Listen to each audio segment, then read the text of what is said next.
The Louisville Cardinals will face one of their toughest remaining tests when they travel down to SMU on Tuesday.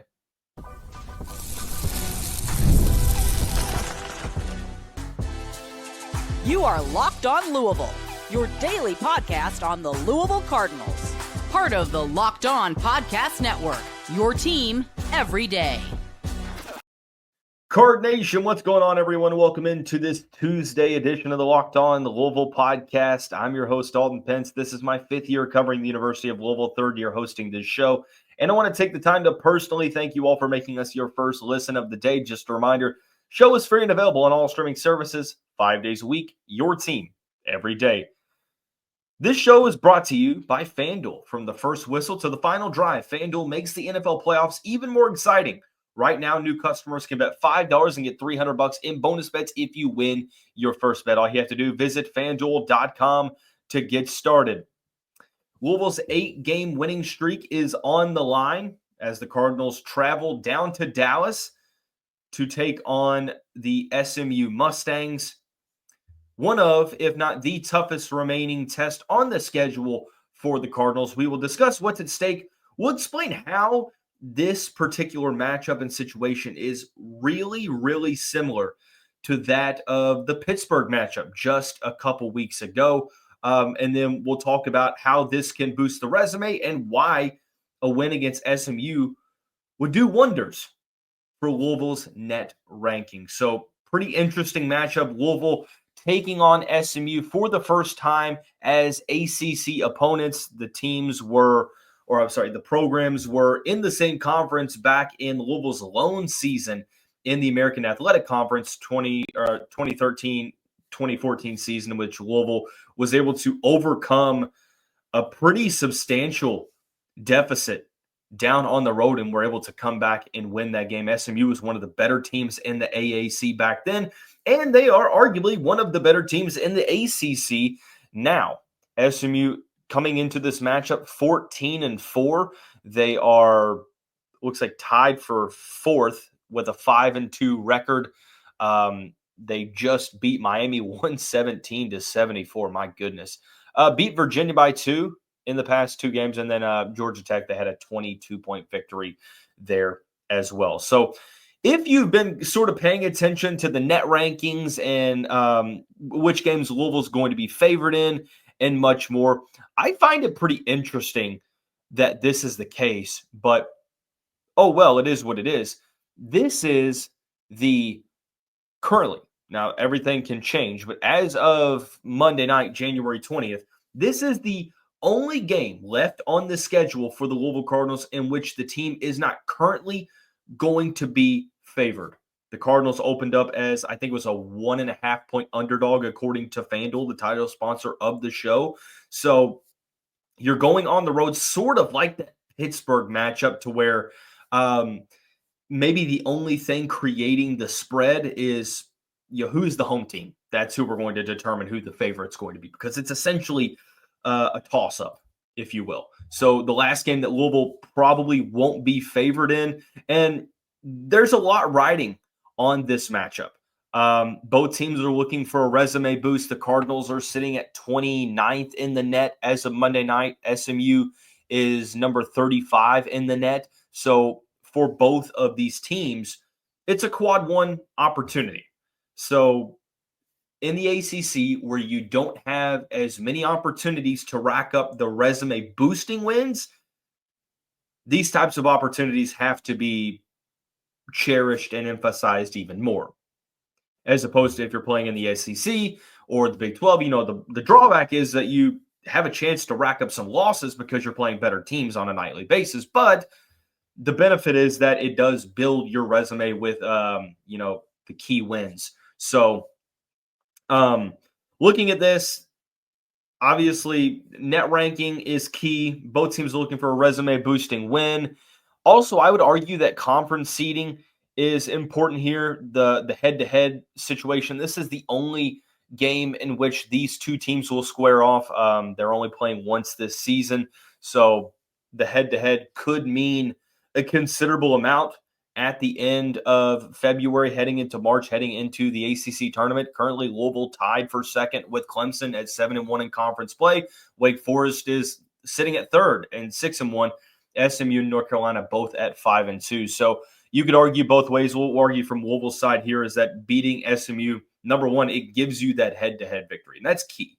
That really is key. The same thing with North Carolina and Clemson. You only play those teams once as well. You do play Pittsburgh twice. You did lose to Duke, so they've got that head-to-head on you. And it might not necessarily be like, okay, whoever won that game gets a better seeding, because there could be like a three-way tie or a four-way tie. You just never know. It seems like this is going to be a pretty interesting battle as we head down the stretch. And the main thing here is I would really just like to see Louisville stay up at the top in that second spot selfishly for as long as they can. I know that you look at the other schedules, Wake Forest and Clemson both have to play Wake Forest and Clemson both have to play North Carolina and Duke. I think Clemson's got to go on the road to SMU. So, the Cardinals have faced the top part of their schedule. Like they've got Duke out of the way. They've got Carolina out of the way. They went at Florida State. They played Virginia twice. Virginia's not really the greatest team, but they played Clemson. They played Pittsburgh once on the road. So they're getting their toughest games out of the way, which bodes well for the month of February. Don't get me wrong. But at the same time, if you can create that advantage to where you beat these teams in January and maybe you drop a game or two that you're not supposed to in February, you sort of have given yourself the luxury to do so because you handle business so well in the month of January and even, ending December with that win at Florida State. So, and then the last part about this, why there's a ton of significance surrounding this game. I know that SMU, look, 35th in the net. You could talk about the ACC being bad all you want. I don't think it's like a Gonzaga type conference where it's like Gonzaga and then a bunch of scrubs. Like, I don't think that's the case at all. The truth of the matter is Duke is the juggernaut in the ACC. And then I think you have a couple other teams that could make noise in March. It's not the SEC or the Big 12, but I do think handling business with your schedule is important. And Louisville just got put back in the AP Top 25 for the first time since 2020-2021 season, literally almost 4 years. January 24th will be 4 years to the day. I'm sorry, January 25th. Sorry, they lost to Clemson that week. What I don't want to happen, and I'm not saying that Louisville's going to just win out the rest of their schedule, but what I really, really don't want to happen is Louisville gets ranked, and then the very next game, they end up losing, and then boom, they're back out of the rankings, and we're really back to where we started. And I understand that it's not that straightforward, because you do have the rest of the season to be able to get back into the rankings, and I'm not suggesting that they won't be able to. But I want this momentum of relevance. I want this momentum of the narrative that's growing. I want this momentum to just continue to push forward. Like, if Louisville could win the next 3 games, if you're saying that Louisville has to lose a game in the next 5, I'm saying, okay, have them lose the 5th game.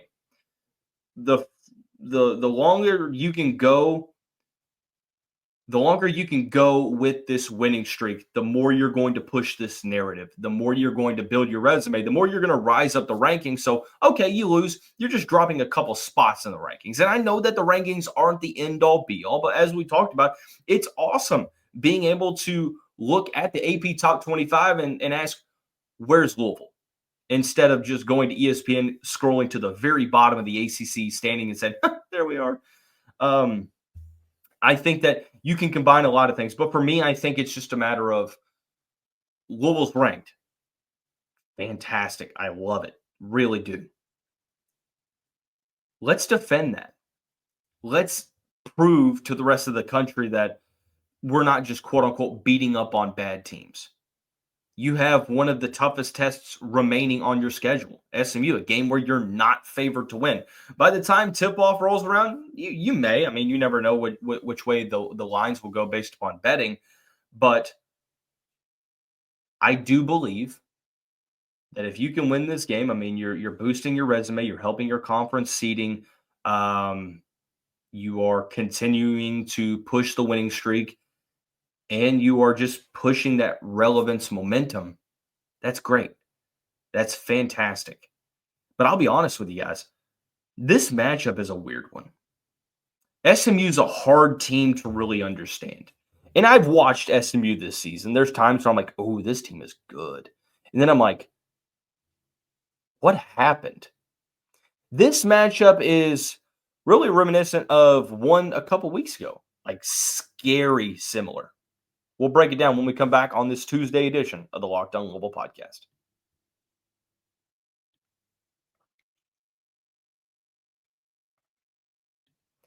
From the first whistle to the final drive, FanDuel makes the NFL playoffs even more exciting. Right now, new customers can bet $5 and get $300 in bonus bets if you win your first bet. That's $300 to keep the action going. The FanDuel app is easy to navigate, and the variety of bets keeps every game exciting. Plus, when you win, you get paid instantly. There's no waiting around for your winnings, whether you're betting on your favorite team or just looking to add some extra excitement to the playoffs. FanDuel has you covered. All you have to do, visit FanDuel.com to join today and get started with $300 in bonus bets. That's FanDuel.com. Make this playoff season unforgettable with FanDuel, an official sportsbook partner of the NFL.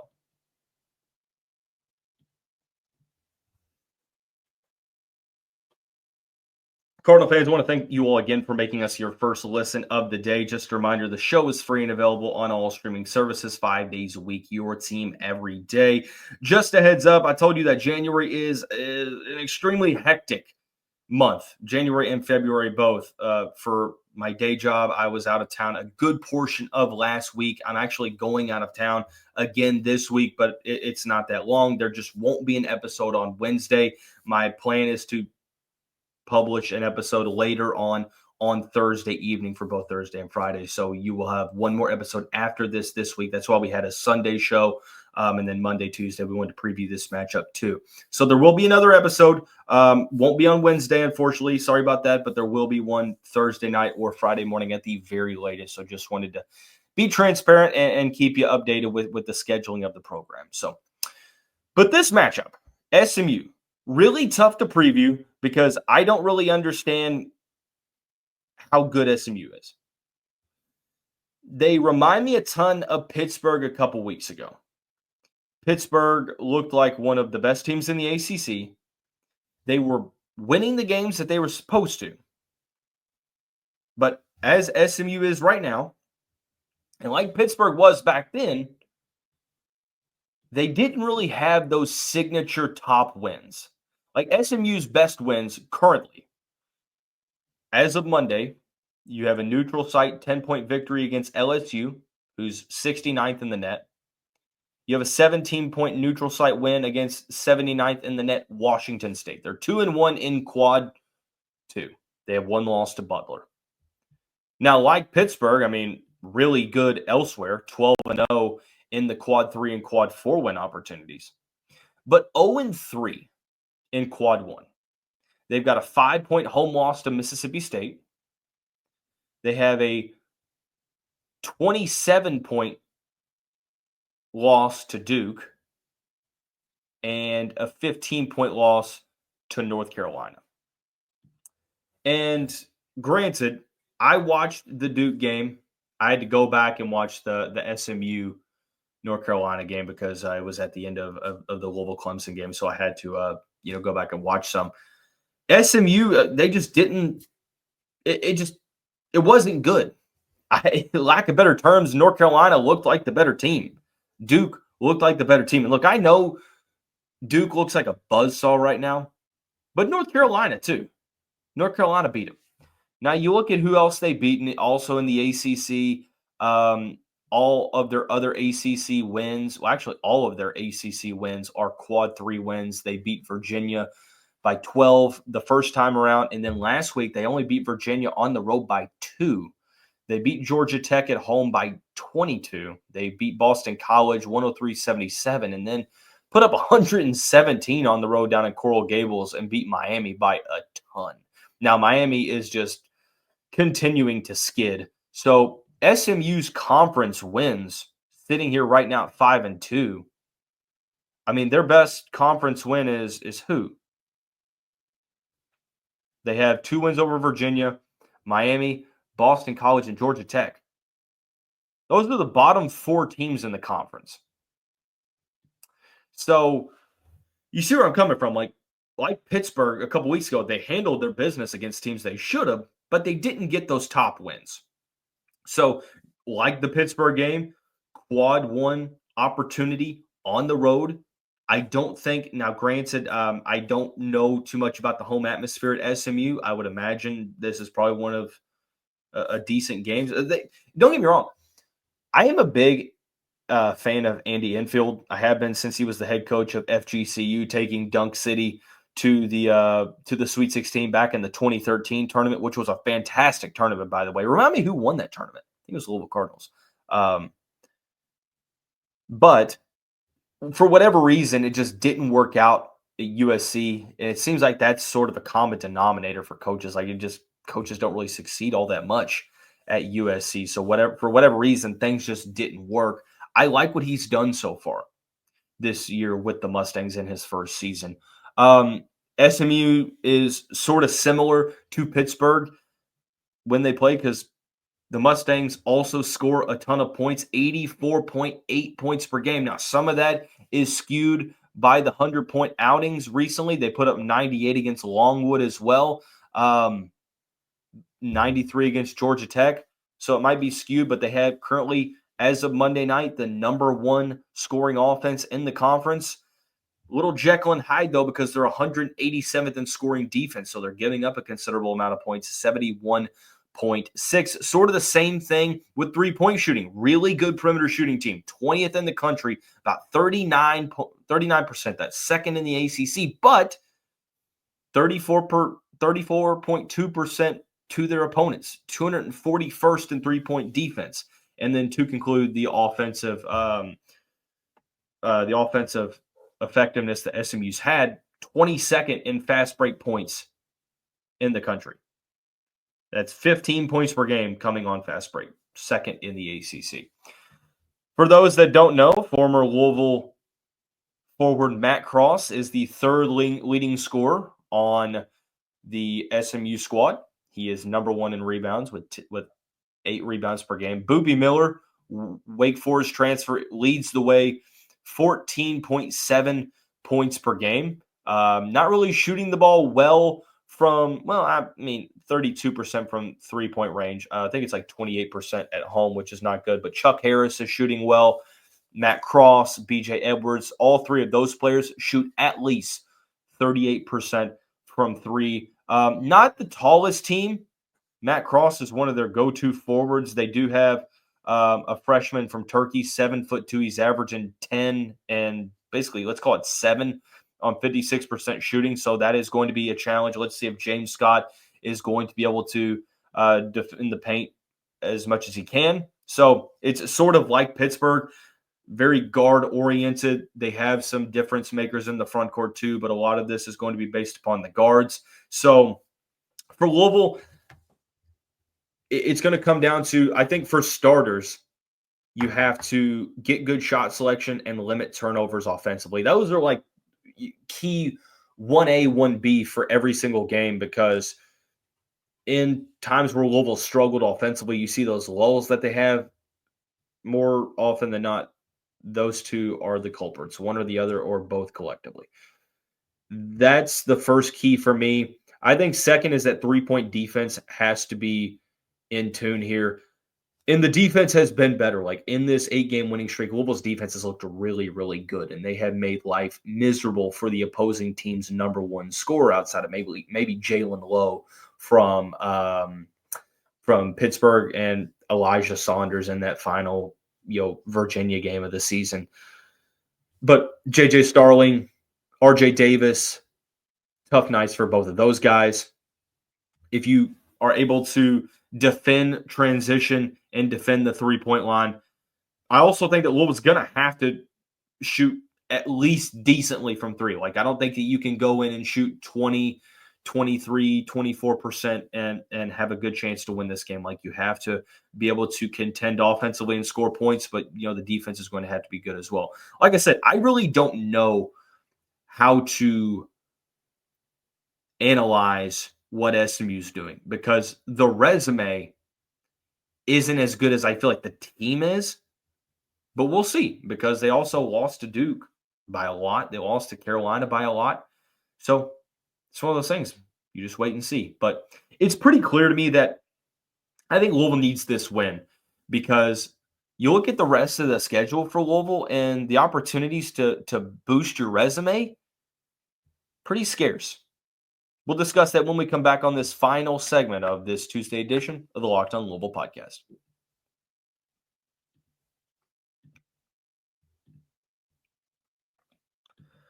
This message is brought to you by Prize Picks, the place to get real money sports action. With over 10 million members and billions in winnings, Prize Picks has changed the game in daily fantasy sports. Whether it's the playoffs, regular season, Prize Picks has made it easier than ever to win big while enjoying all the football action. Now it's playoff time, and there's no better way to get in on the action than with Prize Picks. Here's how it works. You simply pick more or less on at least two players, and if your picks hit, you could win up to 1,000 times your cash. Yes, that's right, 1,000 times your money just by making a few simple picks. For me, the lines are not yet, but I'm going to go over on Travis Kelce receiving yards and over on Jaden Daniels rushing yards this upcoming weekend. Are you ready to run your game this football season or this conclusion of the football season? Download the app today. Use the code LOCKEDONCollege to get $50 instantly after you play your first $5 lineup. That's right, $50 just for playing. Don't wait. Take your game to the next level with Prize Picks. Prize Picks. Run your game.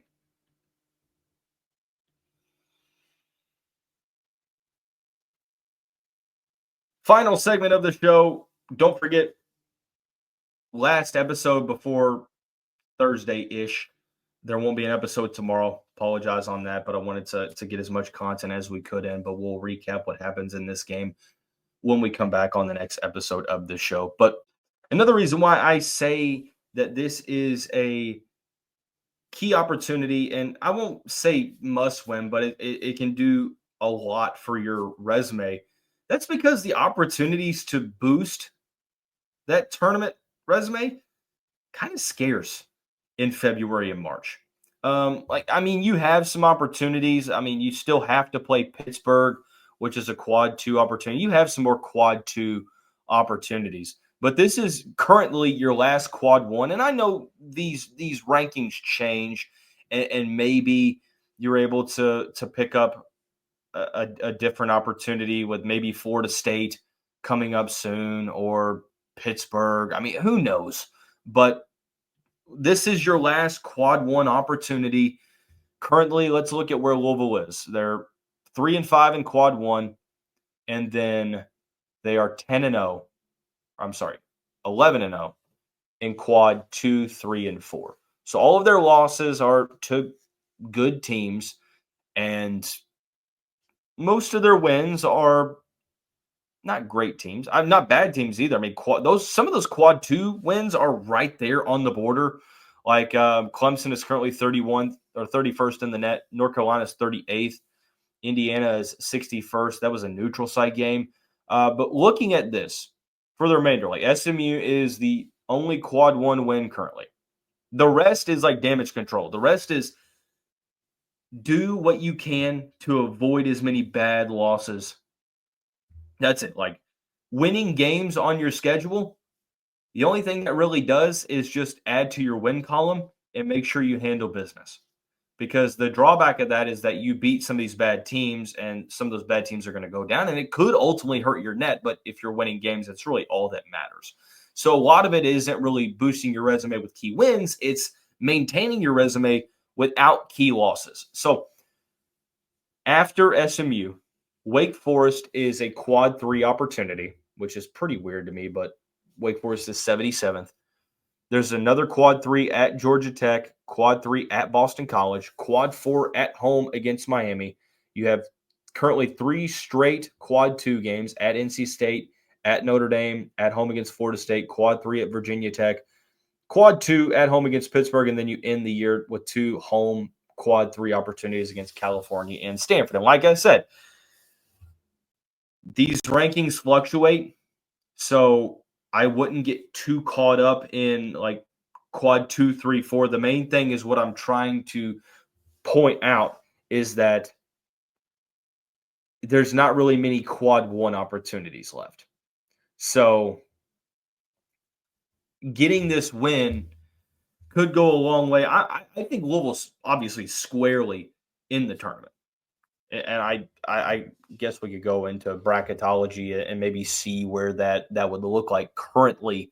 But I think Louisville is definitely in the tournament. Like, according to Joe Lunardi, before the weekend, this was before the weekend, before Louisville ended up beating Virginia. He has the Cardinals as, where were they? They're a 6th seed in the Newark, which is the East region. Louisville would be the 6th seed. Duke is actually the 1. The 3 seeds Michigan State. 4 is A&M. 5 is UConn. So Louisville as a 6 right now. Like, on this winning streak, they have played their way pretty comfortably in the tournament as we speak. And even Pittsburgh, who's lost 4 straight games, they're still in the tournament at the moment, according to bracketology. Now, they might be on the bubble, but still, you get my point. With the win over SMU, you have a chance to continue to boost your resume, because if you get to that point to where you feel like, okay, you've done enough work to where you're definitely in the tournament. You know, it's like, it's not a matter of if you're in the tournament. It's just a matter of what your seeding is going to be. And who knows, a quad 1 victory against SMU could do a lot of numbers, because you're just continuing to try to build your quad 1 wins, especially since 3 and 5 at the moment. So now that Oklahoma loss is on the cusp of going to quad 2, Oklahoma's 50th in the net. So just something to take a look at there. But again, the conversation we're having on January 20th could be a lot different than on February 20th. I'm going to keep coming back to this point, and that is that you look at the remainder of the 11 regular season games after this SMU contest. No quad 1 opportunities. I don't think there will be one that rises into that. Maybe Pittsburgh, but Pittsburgh would have to turn things around and start the battle back, and they're just kind of going in the wrong direction at the moment. So losing this game wouldn't be the end-all, be-all. Winning this game, I mean, wouldn't also be the end-all, be-all, but it would, whichever way, would have a direct impact on that resume. It has an impact on the narrative surrounding your team, the momentum that you have. 9-game winning streak going into a week off before you play Wake Forest going into February. Like, there's so much opportunity here for the Cardinals to really, really put their stamp on this ACC slate, and also put themselves one, even though it's a small step, one small step closer to securing a top 4 finish in the ACC. And I would just love to see it. So that is going to wrap up this Tuesday edition of the show. Don't forget, there is no Wednesday show. There will be one on Thursday night, recapping what happens in this game. We'll preview some other stuff coming up. And yeah, when we come back, that's going to wrap it up. Everyone have a great day. We'll see you right back here very soon. Go Cards.